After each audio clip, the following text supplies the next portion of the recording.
Welcome back to Stranded Over 90. Every good podcast needs a good co host.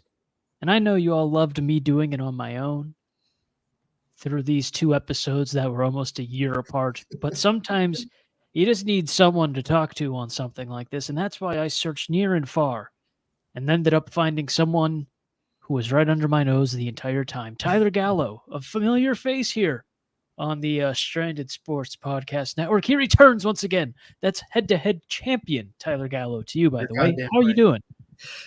I'm doing well. Just happy to be here, happy to be talking about this, and ready to discuss my latest scores on the golf Oh, he's got the scorecards in hand. He is taking this very seriously. course. That's how Gotta you be know. able, gotta be able to see how I did on one of my on my home course. Wow, the home course. But yeah, Tyler and I have talked about golf back and forth. I think we're at a similar spot at our game right now, and mutually agreed it was time. It was time to bring him on. Time to bring him on, hold us both accountable to our growth as golfers. And so today we're going to recap some of our rounds from this year already. We're going to talk a little bit about the Masters, and we'll talk about what's on the road ahead. And then what are we working on? That'll probably come up naturally, but that's what you can expect over the next 15 to 20 minutes. And I didn't show this when I introduced him. I showed him beforehand, but I'll make sure this gets some screen time. The welcome Tyler graphic, the lower third, the super, whatever you want to call it. It's there. It's on the screen. You can take your screenshots. And now we're done. Okay, there we go. But yeah, a lot of fun ahead. I guess we can start with the Masters before we work into what we're doing personally. But yeah, man, the ratings came out today. It got like 9.5 million viewers. Is down 20%, lowest since 2021 or something of that nature. I think 9.5 million people, give or take. I think probably a little more than that watching golf. That's fine. Yeah, That's fine. I know I take TV ratings into some account, but everyone's acting like golf is in peril, whatever. Maybe golf just hit its max at a certain point a few years ago, and now it's coming back down. And I know some people were concerned that number because of Tiger playing. Tiger wasn't in the picture on Sunday. I think if he was there, sure, it would have been a little better, but I don't think it's some, oh my God, even Tiger was there and they weren't getting these he wasn't in contention. I think you're blowing it up a bit. I'm not going to talk too much about the current state of golf. Up until probably the last year, I was a very casual golf fan, so I'll refrain from saying too much, but it is what it is. I think in terms of playing the sport, golf is a growing game. That's why they keep shoving people on the tee box like 6 minutes apart so they can make the most money. And I don't think worrying about the TV product, well, the TV ratings, I should say, is something that everyone needs to freak out over. But I do think it'll get better once we figure out what the hell's going on with the Live PGA DP World Tour merger and whatever they're going to end up doing, because I think everyone's sick of it. yeah. I can confidently say I was sick of it by Thursday because I watched the par 3 challenge. I watched some of like the Monday, Tuesday coverage just in the background. And all you heard was, can John Rahm do well now that he only plays 2 holes a tournament because of Live, 56 holes, whatever the number is. I'm not doing the math, but it was annoying. I was burnt out. And then they just kept talking about it. And Nance threw in that little pot shot at the end. The top 5 at the end of Sunday were all PGA players. I love it. I love that little petty jab, but I'm so sick of the Live PGA drama. And we got more with Rory that we'll talk about in a minute. But it was what it was. I'm ready for it to be over. But anything you watched regarding the Masters you wanted to bring up? I mean, just a dominant performance from start to finish by Scottie Scheffler to win it all. I mean, I'm not too far out from the Masters. It's pretty big around where I am. Had a lot of promotion surrounding it in this area because Statesboro is about an hour and change from Augusta National. I mean, it's huge for people around here to go and get tickets, and a lot of people come together and collect in the area. And I'll definitely try to get out there at some point for sure. Obviously, didn't get to tune in too much due to some work engagements earlier on, but like I said, I mean, Scottie Scheffler was the story pretty much from start to finish. I mean, they were talking about, oh, well, will his wife go into labor while he's about to go and win the Masters? But, he just, I mean, utter domination from start to finish. And I think, like you said with the ratings, we're past the Tiger Mickelson era of ratings booms of golf. Back in like the late 2010s or early 2000s, in that sort of whole area, and 9.5 million is nothing to sneeze at for a couple of days of golf. But yeah, I mean, it was good. I heard a lot about it, followed along through social media. Didn't get to watch as much as I would have liked.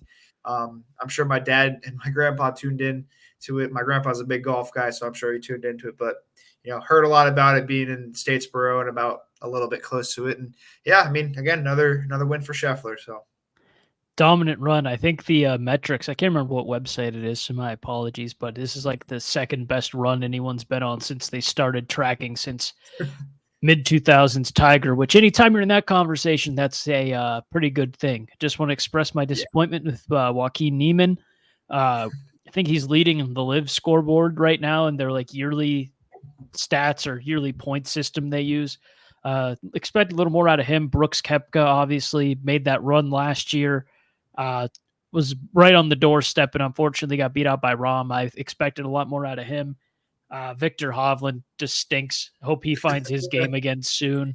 Yeah, I meant it stinks. I don't know if that picked up. It stinks. I'm not saying he stinks. He kind of isn't doing well right now, but I would never say Viktor Hovland stinks. He's one of my favorite players on the tour right now and hope he can rectify the issues he's having. Great to see Max Homa up there at the end.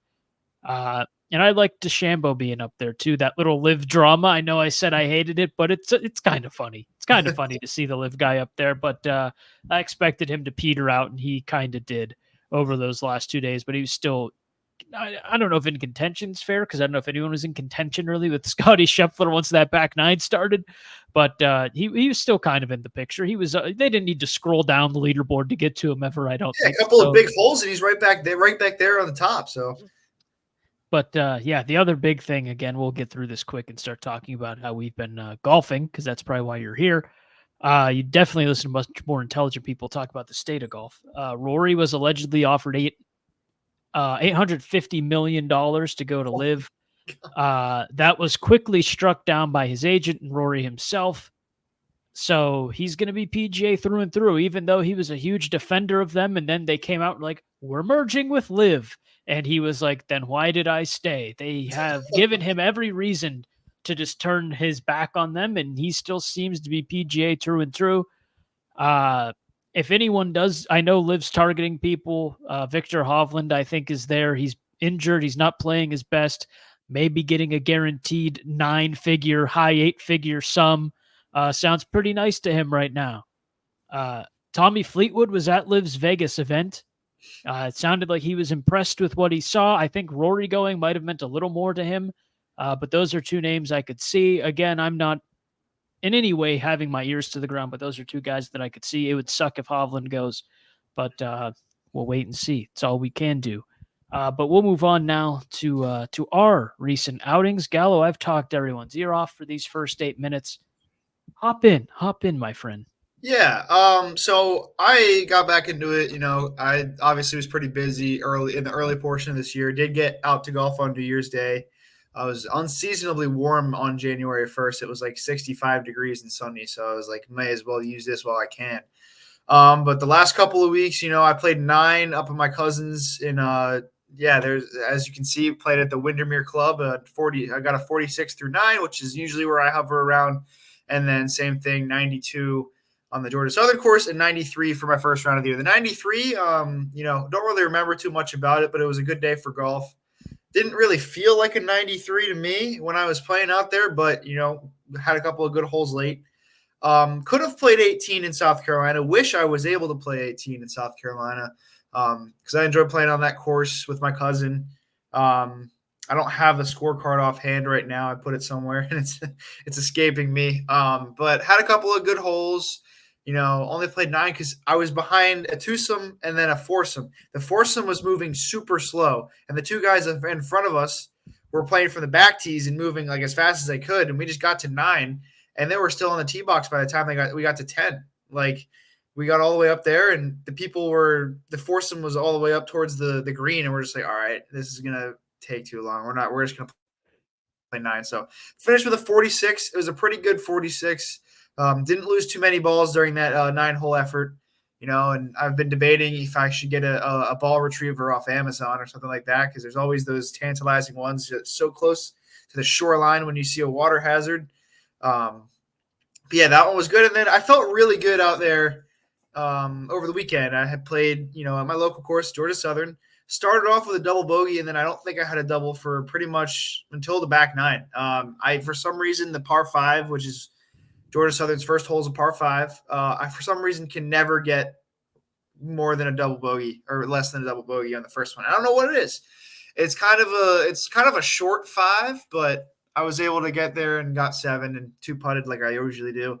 But then I was pretty much around bogey for the hole. Got 3 pars throughout. It's the quest for my first birdie is really what the goal is on my next run, is to get a birdie. I came close a few times actually on the back nine, but ended up finishing with either par or bogey. It was a good run. I have 46 on the front and 46 on the back, pretty consistent.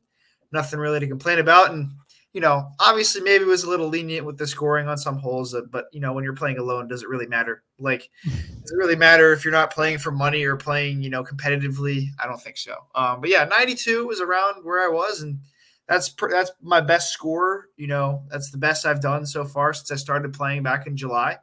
Hoping to maybe break 90 at some point. Mm-hmm. Very good. That is the name of the show, Stranded Over 90. Once you get under 90, you get shot. Just kidding. That's a bit aggressive. But yeah, man. Number 89.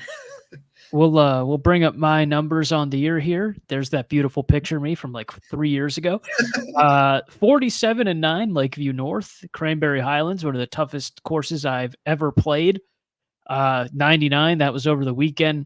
Aubrey's Dubs Dread. That will be a practice round up next. That's why you don't see any scores there.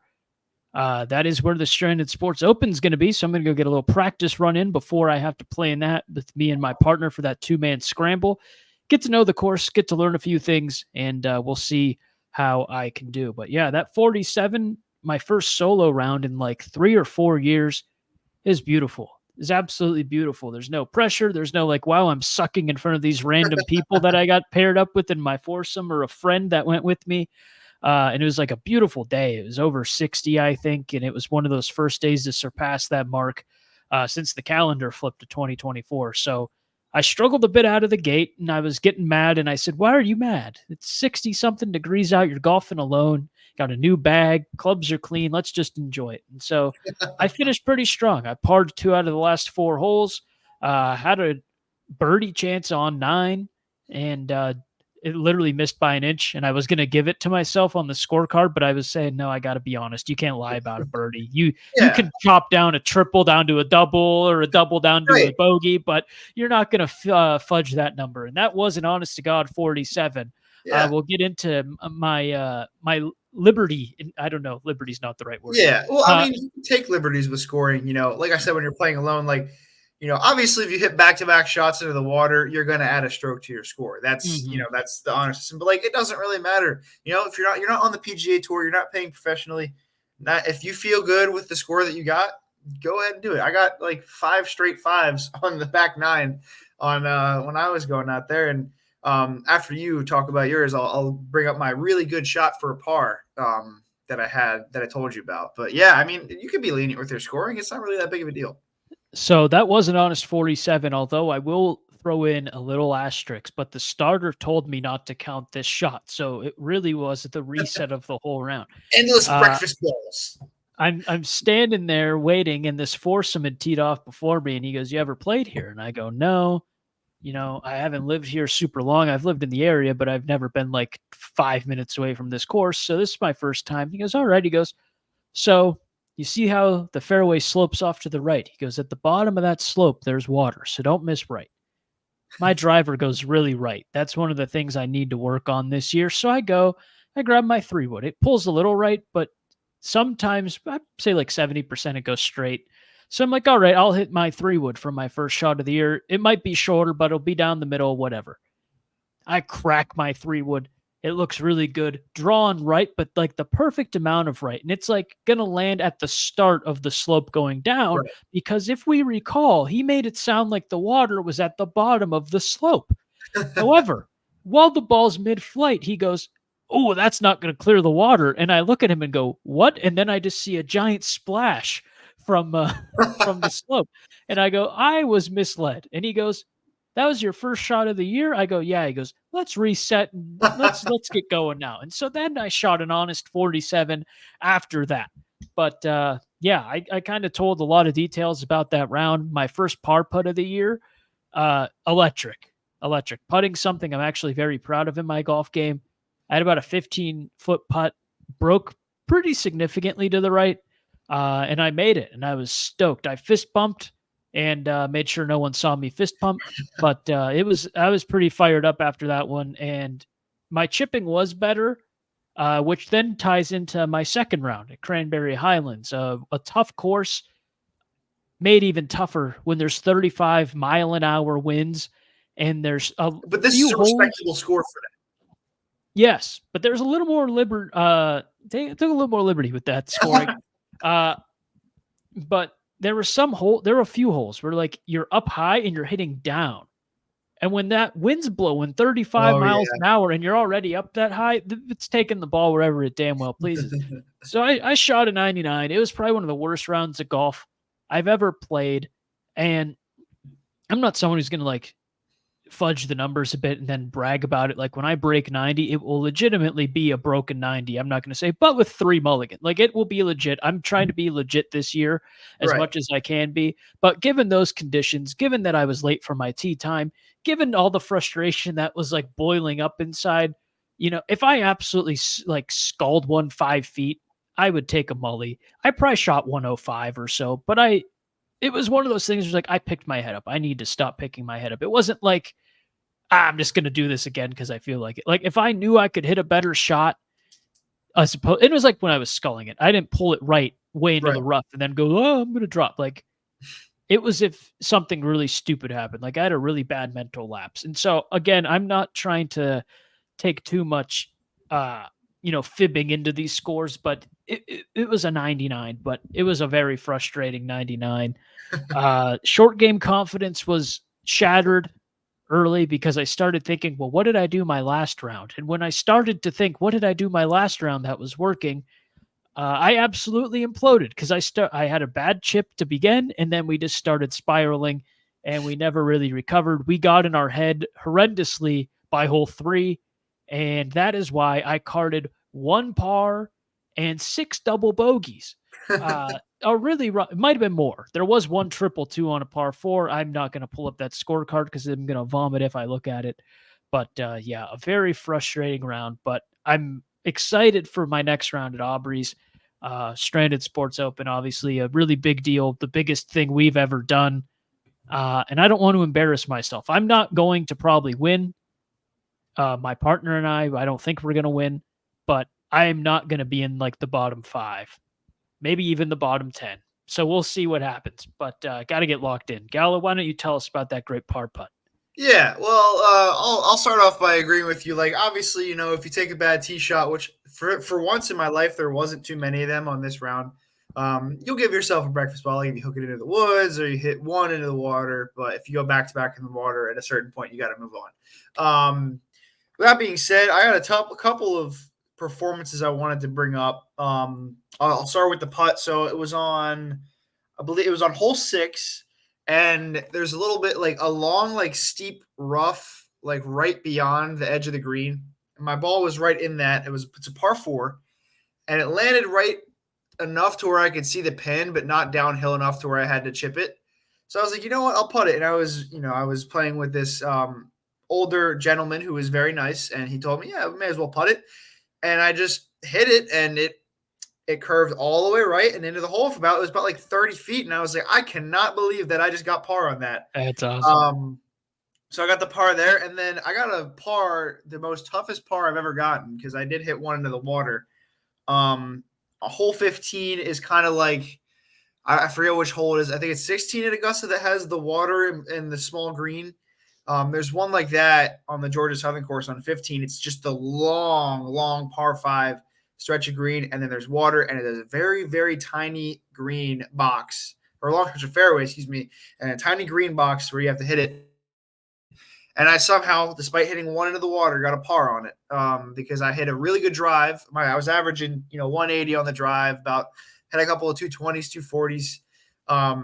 And shout out to this new rangefinder I got. That's the only reason I know those numbers. And I hit it over onto the green, and it was just right there. I could tap it in for par, and I was pretty happy with that. But other than that, I mean, stayed around bogey, par. I usually get bogeys or doubles when I'm out there, but I'm pretty much a plus 20, plus 21 golfer, on a good day. So Yeah. Yeah. Sounds good. You always love those putts. yeah, and the crazy, like when you pull off those crazy shots, because I've had a couple of those. I played at my grandfather's golf course in November, and I had one of those just off the edge of the green that I could not believe. It's those shots where you're like, okay, maybe I can do this. You every need once in a one while. shot around to keep you to come back the next time. So I'm glad you got that for yourself, because I had maybe Yeah. one, and it was a stretch to say that's the reason I'm doing this. Yeah. But yeah, anything in particular you're working on before you head out for the next round? I gotta figure out my irons. I mean, I had a couple of consistent shots. Like for once in my life, for the first time ever, I figured out how to drive the ball consistently without either topping it or hitting it straight into the water or slicing it all the way to the right. I read somewhere to just keep your left, because I'm a righty, keep your left arm straight the entire time, and it worked. And obviously wasn't hitting any greens. Not going to do that, but it was consistent. It was straight. Got where I needed to go and wasn't hooking as right. I had a lot of lefts, green or fairway locations, or I was on the fairway, which is really good. But yeah, the iron game, really just making sure I don't conk it over the green if I'm close, just the approach, and and definitely the putting a little bit, because I always delude myself into thinking, that I'm going to be a good putter because I played so much mini golf in my life. I'm like, oh yeah, I'm a good mini golfer. May as well be a good putter, but that's not going to be the case. So I mean, just once I get closer to the hole, trying to shave off a couple of shots, I think is the biggest thing for me, because I can get it, pretty close. Once I figure out which irons work for me, just using those. I had some really good swings onto the green. Just getting those figured out and shaving, 2 or 3 strokes off the score is really all I could ask for. Yeah, I think me getting around the green is also a big issue. I think finally, like 50 yards and back, I'm good now. But it's when you're chipping on and you need a little more precision I'm struggling with. And I watched some Phil Mickelson videos yesterday. Oh, baby. He actually has some very good like chipping tutorials, and he Right. explains it well. He explains, the tempo switches for if you're chipping from 10 to 40 yards out, and how it's the same motion. It's just a different kind of momentum going into it. They're really well done. I was itching to try. So I got done with the project at work today, went on lunch, and I went in the front yard, and I was chipping around a bit out there. There we go.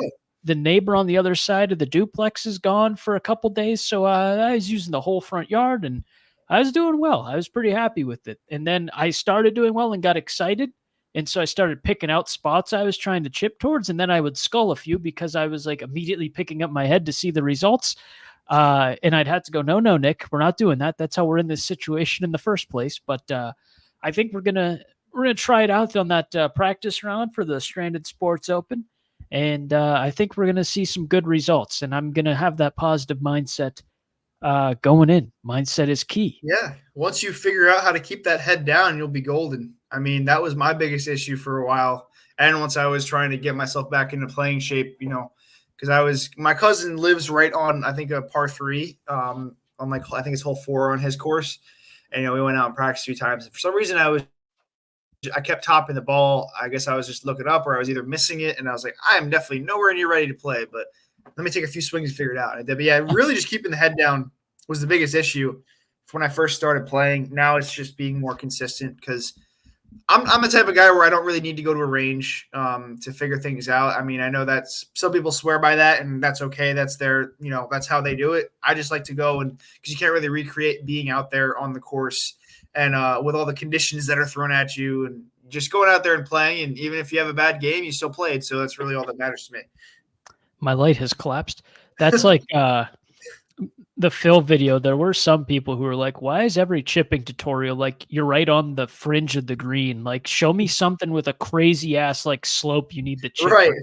chip over a bunker. Everyone's like, you're right off the green and need to nudge it like 3 feet. It's like, yeah, I kind of agree with that. Yeah, it's like my friends. Some of my friends are always like, "Yeah, let's go to the range or something." I'm like, "No, like I don't." it does nothing for me when I'm at the range. Like I'll go to Topgolf and check it out. Like I've never been there before, so I definitely want to try that out. But like first, the range never really did anything for me when I would go, just because like I always like to be moving. I like to be in motion and doing stuff. And when you're just sitting there swinging over and over again, just not for me. Fair enough. The keep head down thing was funny because the wind was so strong. I would hit the ball and I'd look up, and I wear contacts, and my eyes would immediately get teary from like the wind hitting them. And so I needed my whole group to tell me where my balls were going for the last like 15 holes, because it just every time I looked up, it would just be immediate tears in my eyes, and I had to promise them I wasn't crying due to me sucking that afternoon. But he was tearing up knowing that he was well on his way to a green jacket. Yeah, perhaps we're well on our way to a summer filled with hopefully good golf. Tyler, thanks for joining me. Thank you to all the listeners for joining us. We'll see you probably in a couple weeks once we both get at least one other round under our belt. Definitely going to get one up before the Stranded Sports Open to kind of talk about all of that. Still hoping Tyler makes a surprise appearance again. I don't expect that. I'll tell him that live on air right now. Not expecting it, but if he does show up, everyone, the other 30 people registered so far, be careful. Be careful what you wish for. We'll see you next time. See you later, everyone.